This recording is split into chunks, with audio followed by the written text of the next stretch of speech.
jam wale mon bandiraɓe musidɓe tedduɓe hettiɓe heeɗiɓe daroɓe Ayaw Pindi TV en garti e kattande jomiraɗo e subaka hande o gam yettinan ɗon ko sifa e kelle gadane e jaydeji leydi Sénégal. Joni paɗen ko e jaydiyeji ɗi. Alarba capantati e goo lewru décembre hitandu junnaje ɗiɗi e nogas joyi ko sifa e kelle gadane jaydeji leydi Sénégal. Eɗen puɗɗoro e jayde Les Échos kamɓe musidɓe men jadiyankoɓe ɓe garti ko e kettogol mo ganduɗa kañum woni Pape Malick Ndour noon ko gonnoɗo ete coordonnateur mo Prodac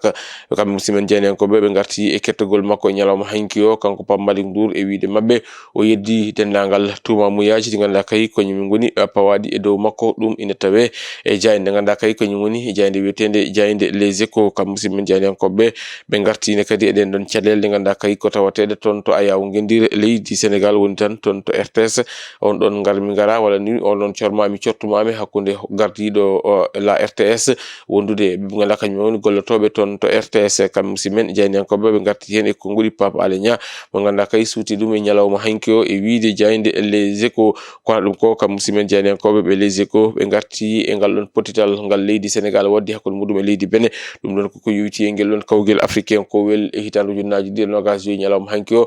toon to Tanger ɓe kollitino wonde kay leydi Sénégal ma heddo toon to Tanger ɗum ko caggal ngun ɗon polgu yaji ngongo dañi e leydi Benin woni adden ɗum fartange wonde tête e on ɗon poule mo ganduɗa kay kañum woni poule D kono noon kam musidɓe janiyankoɓe ɓe garti on ɗon carton rouge mo ganduɗa kay kañum ɗeɓi herƴinde gueɗe ɗe hono no ɓe mbiri Kalidou Koulibaly heeɓi on ɗon carton rouge ɓe gartini kadi e konnguli omo ganduɗa kañum woni Pape Thiaw ina tawe e jayde Les Échos ƴeewoyen jayde nde ganduɗa kañum woni jayde Walf Quotidien kam musidɓe janiyankoɓe ɓe garti ko e ngal ɗon potital ngal leydi Sénégal waɗi hakkude mum leydi Benin ɗo ɓe mbi ene wayitande loggi tati e ndigga ko ɗum woni ko ballot teddungal leydi Sénégal pooli kippo mo leydi Benin ɓe mbi tan nde Sénégal waɗi ɗo hani waɗi kadi nde hani ndete hono no wiiri kam musidɓe janiyankoɓe ɓe gartini kadi e hoorejo leydi ndi e hitande ujunnaje ɗiɗi e nogas e jeegom ko ganduɗa kay ko huccanako ɓe garti hakkude makko e Sonko ko noonne kadi e on ɗon combat ko yowiti e ɗin ɗon local uji ɗum kala ina tawe e jayde Walf Quotidien e jayde Sud Quotidien kañum arti ko e baro teddungal e leydi Sénégal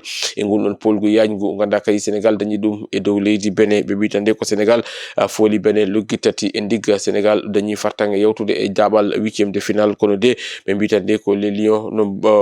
gagnima kono de mbaɗani briller hono no wiiri kamɓe musidɓe men janiyankoɓe ganduɗa kay kañum woni e jayde Sud Quotidien ƴeewoyen jayde Enquête Quotidien ko hen arti ɓe mbitande ko loggi tati e ndigga ko ɗum woni ko Sénégal fooli keppuguel mo leydi Benin Sénégal heddima wonde tête e gardingu on ɗon poule mo ganduɗa kay kañum woni poule D ɓe kolliti nonne kadi e Pape Thiaw mo ganduɗa kay konnguli muɗum ene tawe e nder jande nde ɓe gartini e on ɗon carton rouge mo ganduɗa kay Kalidou Koulibaly heeɓi ɗum e ko yowiti e ngal ɗon potital ɓe garti e mo ganduɗa kañum woni Abdoulaye Seck mo ganduɗa kay kañum hokki fartange leydi Sénégal ha wawde markude ngol ɗon loggol garwoniwol e nder ngal ɗon potital Chérif Ndiaye ko kañum uddi gueɗe ɗe e caggal nden loggi loggol tataɓiwol ngol leydi Sénégal hono no wiiri kamɓe musidɓe men janiyankoɓe ganduɗa kay kañum woni jande wiyetede jande Enquête Quotidien ko nonne kadi ɓe garti ala haali Pape Malick Ndour mo ganduɗa kay hettanoma e ñalawma hanki o toon to pôle judiciaire financiére hono no mbiri kamɓe musidɓe men janiyankoɓe ɓe gartine kadi e ko yowiti on ɗon feuilleton judiciaire wonande kay Pape Malick Ndour jande nde arti hen ƴeewoyen jayde Record Quotidien kamɓe jayde Futurs Médias nde kamɓe noon ɓe garti tan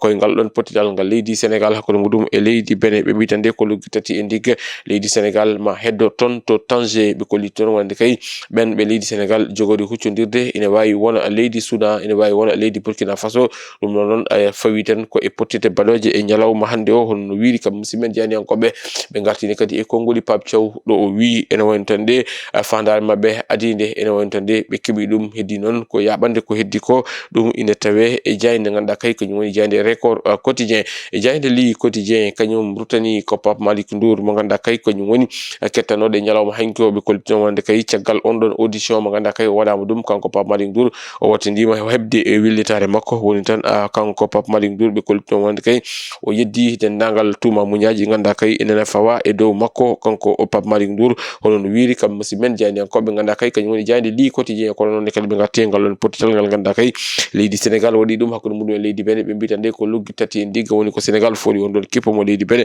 Sénégal kañum heddi wonde leader e on ɗon groupe mo ganda kay kañum woni e groupe D honon wiiri e kamɓe musidɓe men jayndiyankoɓe ganda kay ko kañum woni jayde li quotidien jayde tribune quotidien kañum woɗi ɗum ko gokka holliti tan koye wonande e ñalawma hande o ma wat ko wiyete ko fippu national hono no ɓe mbiri kam musidɓe jayndiyankoɓe on ɗon fippu national noon woni ko ɓe ganda kañum woni e paysan en ko kañumen kay ganni yuɓinde ɗum ko wiyete ko concert casserole woni tan hongude barmeji kam e boluji e kullalaɗe hono no wiiri kamɓe musidɓe men jayndiyankoɓe ganda kay ko kañum woni jayde tribune quotidien kono ɗum ko ɓe garti e Aissata Tall Sall ɗo kam e hakkude muɗum e mo ganda kañum woni Cheikh Diba ɗum ne kadi ine tawe e jayde nde ɓe jurnima ko yuti ala haali gueɗe Pape Malick Ndour ɓe kolliti kay wonande Pape Malick Ndour kañum caggal nde hetta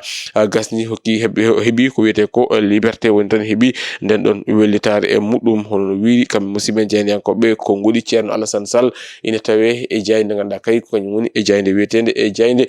tribune quotidien jayde gendire nde Le Soleil kañum arti ko e ngal ɗon potital gendi ngal kippo gendijo mo leydi Sénégal e leydi Benin luggi tati e ndigga hono ɓe mbitande ko les lions kañumen kay mbaɗi ko hani eno haniri niyete hono no wiiri e kam musidɓe men jayndiyankoɓe ɓe gartine kadi e premier ministre mo ganduɗa kay ko waɗi installé comité de pilotage ko witi e ko ganduɗa kay kañum woni no pôle territoire hono no wiiri kamɓe musidɓe men jayndiyankoɓe ƴeewoyen jayde point acti kamɓe ɓe garti tan ko e ngal ɗon potital hakkude leydi Sénégal e leydi Benin no ɓe mbiri ɓe mbitande ko Sénégal kay kañum woni ko fooli ɓe ganduɗa kañum men goni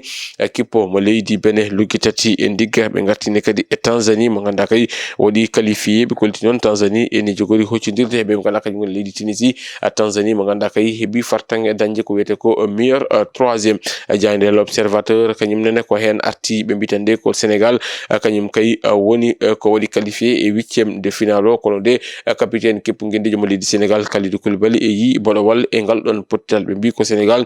gagnima kono kadi Sénégal perdi saabu ɗum wonande kay on ɗon carton rouge mo ganduɗa kay Kalidou Koulibaly heeɓi ɗum e nder ngal ɗon potital ɓe gartini kadi e audition woni tan kettugol mo ganduɗa ko kañum woni Pape Malick Ndour toon to pôle judiciaire financiére ɓe garti noon e on ɗon secret ko yowiti on ɗon audition ɗum kala ina tawe e nder jayde ganduɗa kay kañum woni jayde wiyetede e jayde l'observateur bandiraɓe musidɓe tedduɓe hettiɓe heeɗiɓe daroɓe Ayaw Pindi TV ko ɗo woni ɗumin kaddate moɗon mbiyen kadi ko ɗum mo ganduɗa kañum woni revue de presse cakkitiɗo e hitande ujunnaji 2025 eɗen ñaago yo Allahu lamɗo hokku en tawtorede hitande ujunnaji 2026 hokka en kadi tawtorede gasirɗe woni hitande ujunnaji 2026 eɗen payi e hitande ujunnaji 2026 hitande ujunnaji 2026 yo wonan en hitande malal hitande ɓural hitande dañal hitande cellal e hitande ɓamtare fewde e dendagal